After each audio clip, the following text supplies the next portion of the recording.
আমরা জানি বাংলাদেশের সীমান্তগুলো বাংলাদেশের মানুষের জন্য সবচেয়ে অনিরাপদ হয়েছে। বাংলাদেশ হলো এমন একটা দেশ, পৃথিবীর দুইটা দেশে আমরা দেখতে পাই যে দেশে সীমান্তে আরেক দেশের সৈন্যরা গুলি করে সেখানে মানুষ হত্যা করে। একটা হচ্ছে প্যালেস্টাইন, আরেকটা হচ্ছে বাংলাদেশ। আমরা বাংলাদেশের যেই সরকারি ক্ষমতায় থাকুক না কেন, আমরা সকল সরকারের প্রতি আহ্বান জানাবো, সীমান্তের যে কোনো হত্যার বিরুদ্ধে আপনাদেরকে শক্তিশালী পদক্ষেপ গ্রহণ করতে হবে। আমরা জানি বাংলাদেশের সাথে ভারতের একটা দীর্ঘ সীমান্ত রয়েছে। এই সীমান্তে প্রতি বছর অসংখ্য মানুষকে সীমান্তে পাখির মতো গুলি করে হত্যা করা হয়। এই সীমান্তে 2011 সালে আমার বোন ফেলানীকে শহীদ করা হয়েছিল। আমার বোন ফেলানীর লাশ কয়েক ঘন্টা সীমান্তে কাঁটাতারের বেড়ার উপরে ঝুলেছিল, কিন্তু আমরা তৎকালীন সরকারের পক্ষ থেকে শক্তিশালী কোনো পদক্ষেপ গ্রহণ করতে দেখিনি। আমরা দেখেছিলাম বিভিন্ন মানবাধিকার সংস্থা, বাংলাদেশের জনগণ এটার বিরুদ্ধে প্রতিবাদ জানিয়েছিল। এর প্রেক্ষিতে পরবর্তীতে ফেলানী হত্যার সাথে যে বিএসএফ এর কর্মকর্তা জড়িত ছিল তাকে বিচারের আওতায় নিয়ে আসা হয়েছিল, কিন্তু তার বিচার এখনো হয় না। আমরা বাংলাদেশের জনগণের পক্ষ থেকে, বাংলাদেশের মুক্তিকামী মানুষের পক্ষ থেকে এই হত্যাকাণ্ডের বিচার দাবি জানাচ্ছি। সেই সাথে আমরা বলতে চাই, বাংলাদেশ ভারত সীমান্তে যতগুলো হত্যাকাণ্ড হয়েছে এক একটি করে প্রত্যেকটি হত্যাকাণ্ডের বিচার নিশ্চিত করতে হবে।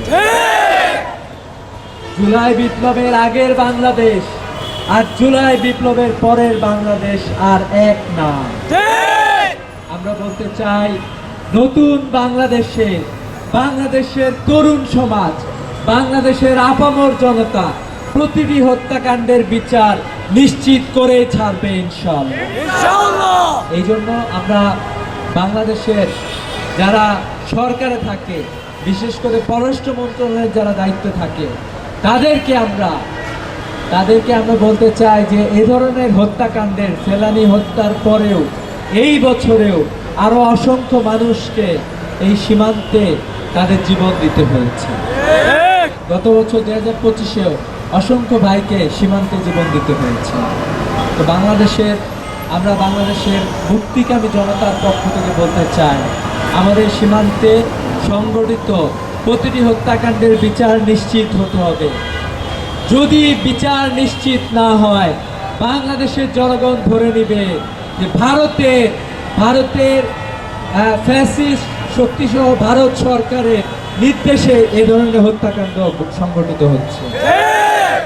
বাংলাদেশে অসংখ্য ভারতীয় মানুষ বাংলাদেশের বিভিন্ন কলকারখানায় তারা চাকরি করছে। অনতিবিলম্বে যদি এই সীমান্তের হত্যাকাণ্ডের বিচার না হয়, তাদেরকে বাংলাদেশ থেকে ভারতে পাঠিয়ে দিতে হবে। আমরা দেখলাম খুবই উদ্বেগের সাথে কয়েকদিন আগে জুলাই বিপ্লবে আমাদের সহযোদ্ধা শরীফ ওসমান হাদিকে শহীদ করা হয়েছে। বিভিন্ন মাধ্যমে আমরা জানতে পারলাম শহীদ শরীফ ওসমান হাদির যে হত্যাকারী, সেও ভারতে গিয়ে আশ্রয় গ্রহণ করেছে। আমরা উদ্বেগের সাথে লক্ষ্য করছি, ভারত বাংলাদেশের সীমানা অসংখ্য চোরা কারবারি এই সীমানার বিভিন্ন ধরনের কার্যক্রম তারা পরিচালনা করে থাকে। আমরা দেখেছি আমাদের তরুণকে নষ্ট করার জন্য, আমাদের তরুণদেরকে নষ্ট করার জন্য এই সীমান্ত দিয়ে ফেন্সিডিল সহ মাদকের চোরাচালান আমরা দেখতে পেয়েছি। এই সীমান্তকে অনতিবিলম্বে নিরাপদ করার জন্য আহ্বান জানাচ্ছি। সেই সাথে আমি যারা বাংলাদেশের দিকে শকুনের দৃষ্টিতে তাকান। তাদেরকে বলতে চাই, বাংলাদেশ কখনোই হায়দ্রাবাদ করতে হবে না, বাংলাদেশ কখনোই সিকিম হবে না। বাংলাদেশের জনগণ সব সময় মাথা উঁচু করে এ জমিনে প্রতিবাদ করে যাবে ইনশাআল্লাহ। আমরা তরুণ সমাজকে আহ্বান জানাতে চাই, বাংলাদেশের মুক্তির জন্য বাংলাদেশের তরুণদেরকে এক একজনকে মানব সম্পদে রূপান্তরিত হইতে হবে। এ প্রত্যাশা রেখেই আমি আমার সংক্ষিপ্ত